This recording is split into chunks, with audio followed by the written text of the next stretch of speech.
हमारे overall commander आदरणीय मुख्यमंत्री जी थे।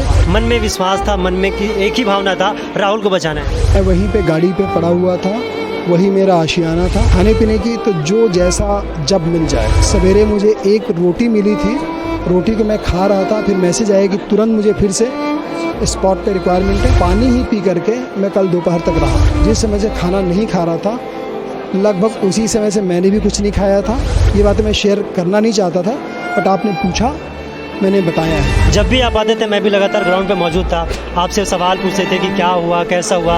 आपने महसूस किया होगा कि मैंने धैर्य को और कूलनेस को किसी भी क्षण नहीं खोया। हर एक संघर्ष को लड़ते हुए आगे बढ़ा और इस पूरे ऑपरेशन को अंजाम दिया। और आपके जो सभी दर्शक हैं, उनकी भी शुभकामनाएं हमारे साथ थी। ये सब हमारे जय का कारण बने। कब तक राहुल हमारे बीच स्वस्थ होंगे और पीरहित गाँव में फिर से एक बार खेलते कूदते नजर आएंगे? Now he is in safe and, और जल्दी ही वो अपनी जगह पे वापस आएगा। ऑपरेशन राहुल के सफल होने के बाद मुख्यमंत्री निवास में आज सारे रेस्क्यू टीमों का सम्मान किया गया। हमारे साथ मौजूद है जिले के कलेक्टर जितेंद्र शुक्ला सर, जिन्होंने लगातार इस पूरे मुहिम को अंजाम दिया। सर, आज मेहनत का फल मीठा होता है, ये सुना था। आज आप लोगों ने संघर्ष के बावजूद इस पूरे मेहनत को सफलता के अंजाम तक पहुँचाया। आज सीएम हाउस में सम्मान हुआ सारे टीमों का, कैसा लग रहा है? सबसे ये जानेंगे, उसके बाद आगे की कहानी। देखिए, ये सम्मान टीम का तो है, बट एक बहुत बड़ा संदेश है जो माननीय मुख्यमंत्री जी ने प्रेषित किया है। और वो संदेश ये है कि unity, integrity is a power. वही एकता हमारी ताकत है। शुरू से एज ए टीम लीडर मैं तो वहाँ डिप्लॉयड था, बट हमारे ओवरऑल कमांडर आदरणीय मुख्यमंत्री जी थे, जो पल प्रतिपल हमसे जानकारी लेकर इस चीज़ को तय कर रहे थे कि हमारी दिशा सही है, हमें किन चीज़ों की ज़रूरत है। सारी चीज़ें साथ साथ चल रही थी। और अंत में जब हम सफल होते हैं, सफल होने पर जब यहाँ पे आते हैं और हमें वो प्रोत्साहित करते हैं, यह प्रोत्साहन, उनका आशीर्वाद ना सिर्फ एक सामान्य सम्मान है, बल्कि मैं ये कहना चाहूँगा कि ये हमको और पर्दे के पीछे हमारे जैसे सभी लोगों के लिए मोटिवेशन का फैक्टर है कि कभी इस तरह के चैलेंज यदि किसी के सामने आए तो आपको घबराने की ज़रूरत नहीं है। बेहतर प्लानिंग करें और आगे बढ़ें, सफलता आपको ज़रूर मिलेगी। पहले दिन से 5वें दिन तक जो संघर्ष चला है, आप लगातार मौजूद थे। ये जानना चाहते हैं कि सर, आपने कुछ खाया पिया, कैसा था रूटीन? ये सबसे बड़ी ज़रूरी था। कई सारे ऐसे अधिकारी या कर्मचारी हैं जो लगातार सदैव डटे रहे। राहुल को बचाने के लिए सिर्फ एक ही मिशन था, मन में विश्वास था, मन में कि एक ही भावना था, राहुल को बचाना है। देखिए, मैं वहीं पे गाड़ी पे पड़ा हुआ था, वही मेरा आशियाना था। आपने देखा, ग्राउंड पे ही मेरी गाड़ी लगी रहती थी। कभी वक्त मिलता था तो घंटे 1.5 घंटे में सोने की कोशिश करता था। हालांकि उस समय भी टेलीफोन्स लगातार चलते रहते थे। टेलीफोन के माध्यम से वहाँ पे जो चीज़ों को नियंत्रित करना, ये सब चलता रहा। सिर्फ फ्रेश होने और नहाने के लिए 1 घंटे में कहीं आसपास निकला करता था। रेस्ट हाउसेस में जा कर के मैं वहाँ रुकना मैंने पसंद नहीं किया। रीज़न ये था कि स्पॉट पे रहने से टीम का मनोबल बना रहता है। आपकी उपस्थिति उनको इस चीज़ का एहसास दिलाती है कि we are a part, we are a team. यदि मैं भी अमूमन ऐसा करता कि ये कर लो, वो कर लो, डायरेक्शन दे करके मैं भाग लेता, तो शायद मेरी टीम का जो मनोबल है, उत्साह है, एफिशिएंसी, वो कंप्रोमाइज़ हो सकती थी। मैंने तय किया कि नहीं, जब मेरी टीम वहाँ पे राउंड द क्लॉक है तो उनसे पहले मैं स्वयं इस चीज़ को सुनिश्चित करूँ कि मैं वहाँ रहूँ।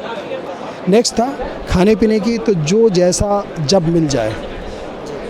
ऐसे भी वक्त आए हैं, मसलन जब परसों हम सफल हुए, उस दिन सवेरे मुझे एक रोटी मिली थी, रोटी को मैं खा रहा था, फिर मैसेज आया कि तुरंत मुझे फिर से स्पॉट पे रिक्वायरमेंट है, वो मैं खा के निकला। उसके बाद में पानी ही पी करके मैं कल दोपहर तक रहा।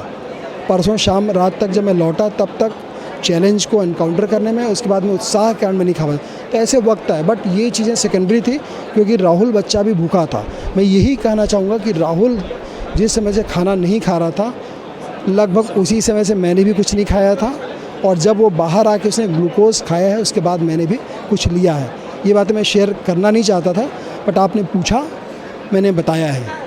मैं जानना चाहता था संघर्ष की जो कड़ी है उसमें किस तरीके से लोगों ने भाग लिया।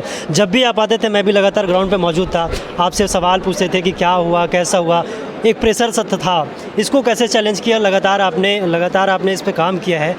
ये लोग जानना चाहते हैं, लोगों को हम दिखाना चाहते हैं कि इस प्रेशर को कैसे हैंडल किया और इसको कैसे प्रेशर को मात दिया है। देखिए, आपने महसूस किया होगा कि मैंने अपने धैर्य को और कूलनेस को किसी भी क्षण नहीं खोया। मुझे पता था कोई प्रश्न भी पूछ रहा है, कोई विचलित है, तो उसके पीछे हताशा, नैराश्य, घटनाक्रम जो घट रहा है उसको जानने की उत्सुकता और राहुल की स्थिति सब व्यग्र थे। हर एक व्यक्ति का नेचर, प्रकृति सब अलग अलग होता है, पर गोल एक था, राहुल। यदि ऐसे समय एज ए टीम लीडर मैं अपना धैर्य खोता था तो मुझे कौन संभालता। मैं सामान्य प्रकृति से भी चूँकि कूल हूँ, तो मैं हमेशा मुस्कुराते हुए मैं सभी को मोटिवेट करता रहा था और इसी मुस्कान की बदौलत उनके हताशा और नैराश्य को बाहर उनको लाने की कोशिश करता रहा। आप सबसे मैं मिलता था तो आप देखे होंगे कि मैं पॉजिटिविटी से मिलता था और शेयर भी करता था। क्यों? क्योंकि मुझे पता था आप भी उसी शिद्दत से जुड़े हुए हैं और आपके जो सभी दर्शक हैं उनकी भी शुभकामनाएं हमारे साथ थी। ये सब हमारे जय का कारण बने। Thank you. एक आखिरी सवाल है सर, जिस तरीके से अभी जो राहुल की परिस्थिति है उसको लेकर दर्शक जानना चाहते हैं अभी राहुल कैसा है और उनके फैमिली से आपके बातचीत हुई है, कब तक राहुल हमारे बीच स्वस्थ होंगे और पिरहित गांव में फिर से एक बार खेलते कूदते नजर आएंगे? मेरा मानना है कि now he is in safe and और जल्दी ही वो अपने जगह पे वापस आएगा। Thank you. तो ये थे हमारे साथ जिले के कलेक्टर जितेंद्र शुक्ला सर, जिनसे हमने बातचीत की और लगातार उन्होंने हर एक पलों पर खुलकर जवाब दिया। ये अभी कुछ ही देर पहले राहुल साहू बचाओ अभियान का जो पूरे टीम है उसका सम्मान किया गया और इस सम्मान की कड़ी में लगातार जिस तरीके से उन तमाम वीर योद्धाओं का सम्मान किया गया उसको लेकर जिले के कलेक्टर या फिर राज्य के मुखिया भूपेश बघेल इन्होंने हर्ष व्यक्त किया और खुले दिल से मुख्यमंत्री भूपेश बघेल ने एक तो बात ये भी कह दिया कि एक बार नहीं बल्कि 2-2, 3-3 बार जब भी मौका मिले मैं सम्मान करने से नहीं चूकूंगा। और जिस तरीके से जिले के कलेक्टर जितेंद्र शुक्ला ने धैर्य नहीं खोया, लगातार उन्होंने हर एक संघर्ष को लड़ते हुए आगे बढ़ा और इस पूरे ऑपरेशन को अंजाम दिया। कैमरा पर्सन सुजीत यादव के साथ आज वर्मा, रायपुर, छत्तीसगढ़।